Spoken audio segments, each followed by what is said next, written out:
Thank you for joining us for this episode of That Solo Life, the podcast for PR pros and marketers who work for themselves. People like me, Michelle Kane with Voice Matters, and my wonderful co-host, Karen Swim of Solo PR Pro. Hey, Karen, how are you today? I'm doing great, Michelle. How are you? Hey, rolling along. We're just rolling along, riding all the waves, right? That's all we can do.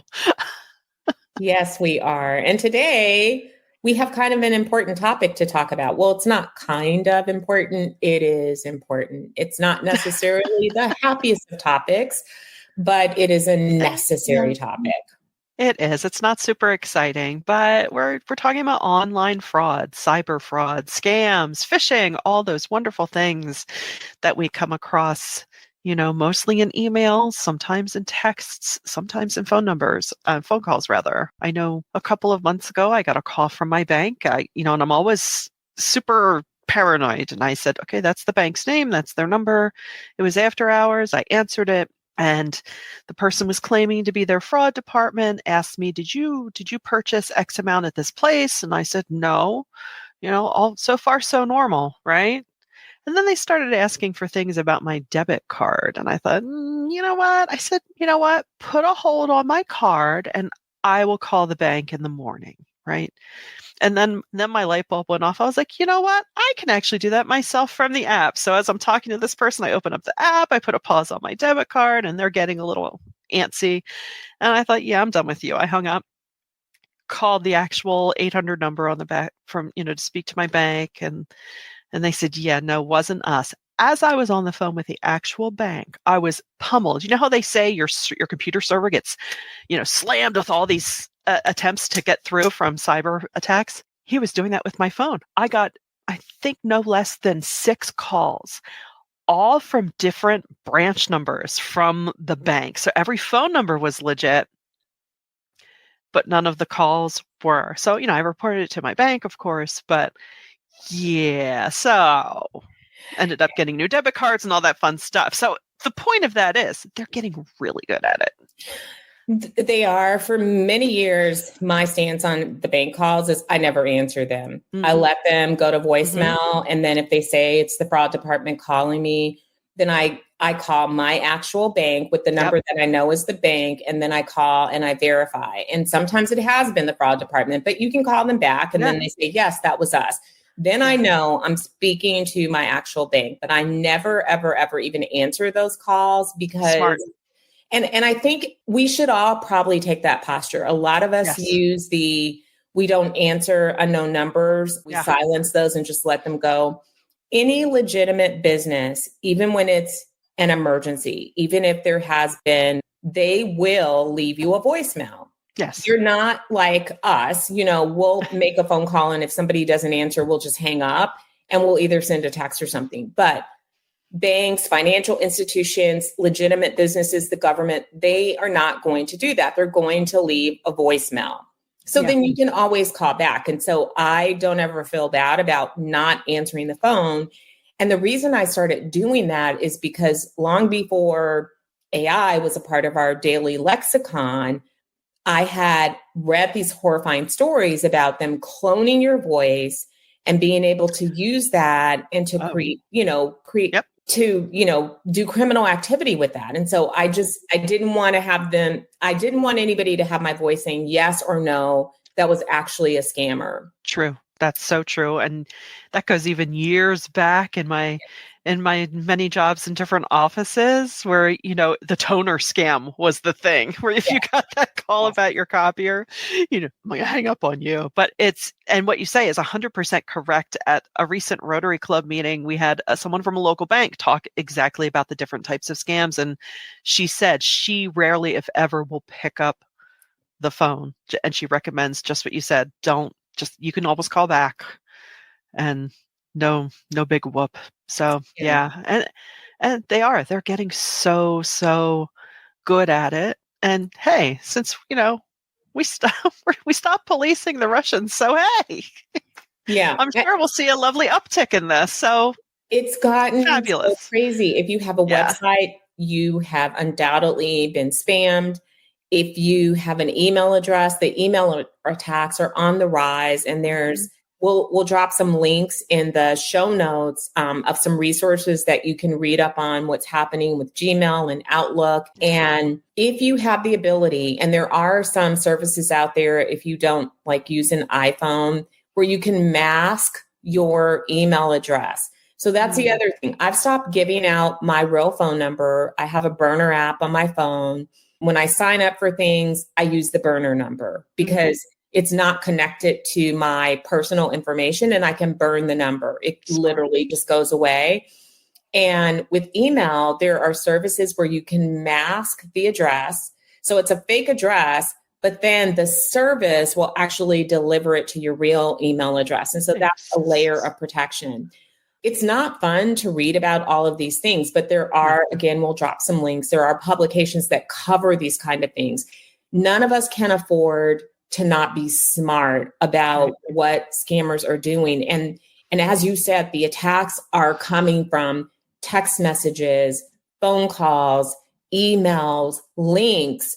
I've stopped clicking links on my cell phone because your cell phone treats links differently. So you could end up getting spoofed that way. So it sounds super paranoid, but we're in this era where automation is used for evil and they keep developing things to hit you.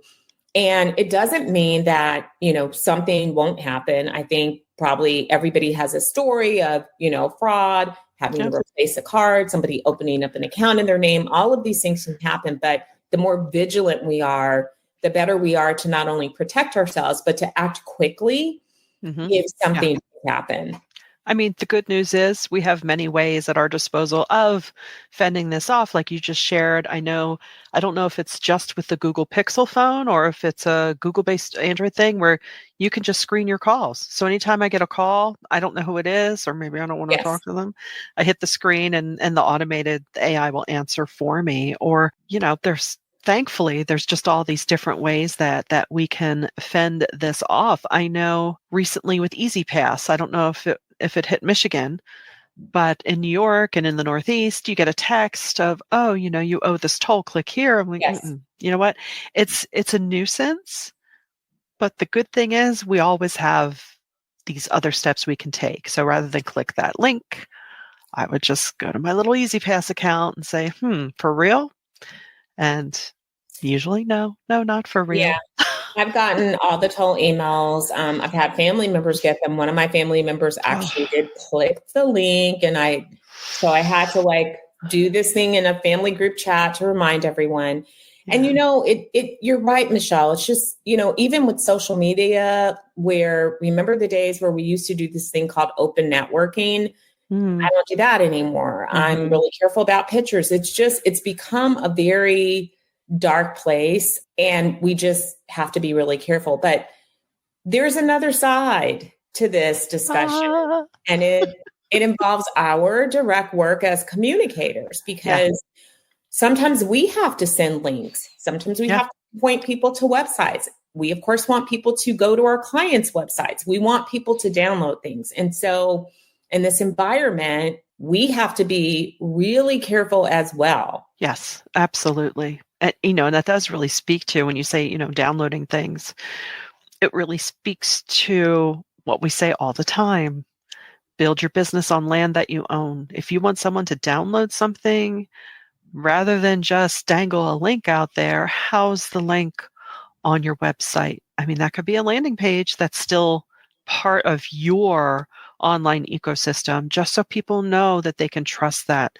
And not only will that, build that trust in that micro moment, that will serve to build overall trust in you.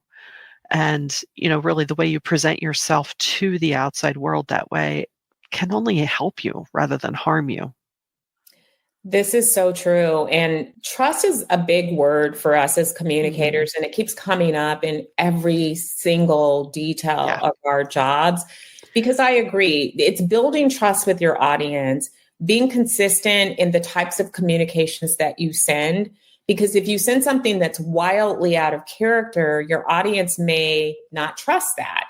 I've seen companies that email me all the time suddenly end up in spam because of a subject line or because of something. And you don't want that to happen. We can't 100% prevent that problem, because sometimes it's a word that triggers the automation. But I think we have to really dig even deeper to make sure that we are not only establishing trust, but we're taking actions to continue to make us trustworthy, that we're updating our privacy policies, that we're looking at the way that we share links. Even when it comes to the media does not like tracking links. Please don't send them to them. Don't do that. People still do that. People use open trackers, and those open trackers will also add a tracker to the link. Please don't do that, because it could result in your pitches not getting read. Further, you could actually get banned by the entire domain of a publication. So, good times.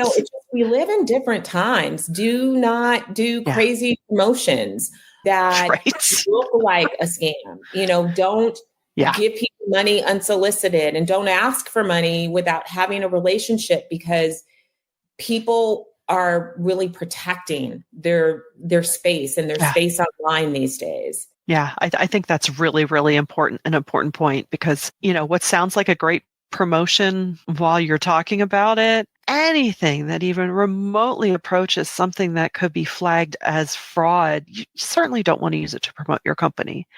There's not much more to say about that. Just don't do it. I mean, people are still mad at you too for putting an album in their in their iPod accounts. Yes. I remember that YouTube thing. I mean, they're still, it still comes up all these years later, like YouTube just they're still living that down.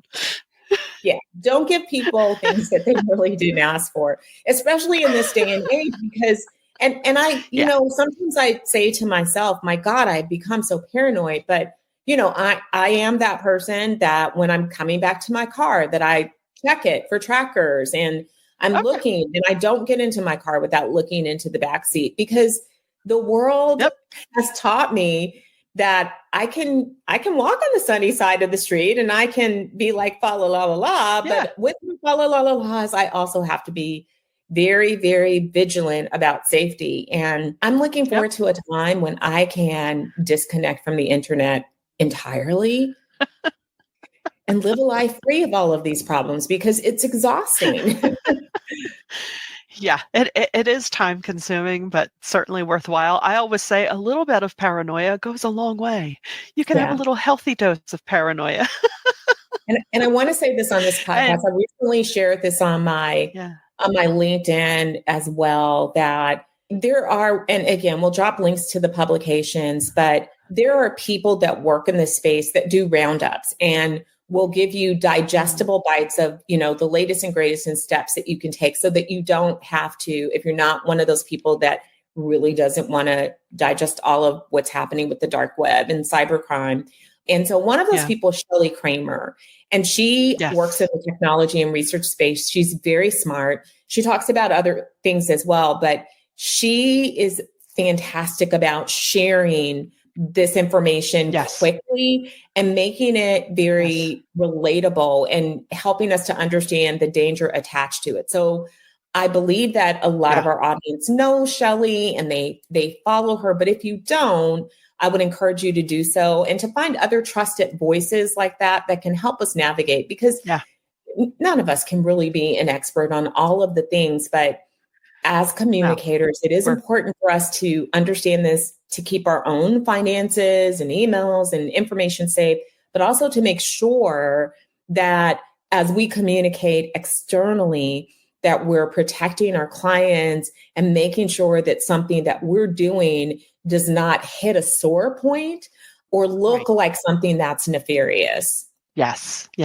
Always good to conduct our business and live that way. And hats off to Shelley. Usually when she points something like that out, you have those people that you automatically know, okay, that's trusted information.